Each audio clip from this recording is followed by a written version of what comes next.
থাকলেই এই ভাবনা সঙ্গে করতে বিজেপি পরাজয় হবে। অনেকে বলছেন ভোটটা করতে দিলে হবে। অনেকে বলছেন তৃণমূলের লোকেরা হুমকি দিচ্ছে। আমরাও দেখলাম গত কয়েকদিন আগে দুর্গরের উত্তর পাড়ায় আমাদের কমরেডরা মিছিলে গিয়েছিলেন বলে তাদের উপর আক্রমণ করা হল।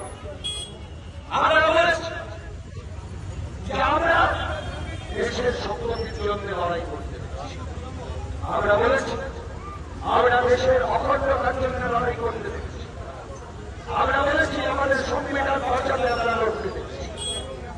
আমরা বলেছি বাবা সাহেব আম্বেদকরের তৈরি করা সংবিধান, সেই সংবিধানকে রক্ষা করার দায়িত্ব আমার। আমরা বলেছি দেশের ধর্ম নিরপেক্ষতাকে রক্ষা করার দায়িত্ব আমার।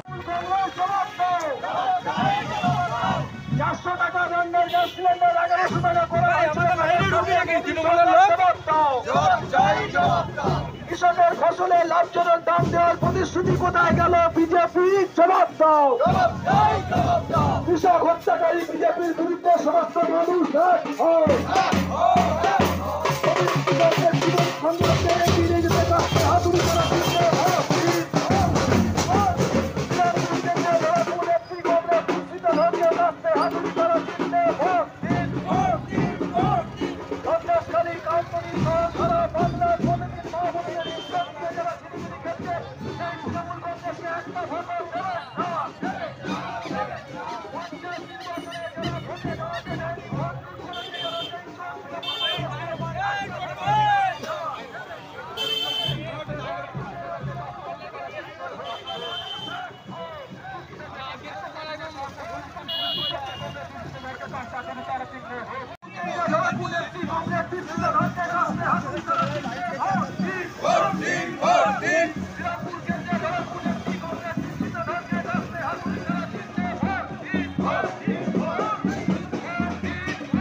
আসন্ন লোকসভা নির্বাচনে রাজ্যের প্রতিটি প্রান্তে বামফ্রন্ট প্রার্থীদের জয়ী করুন।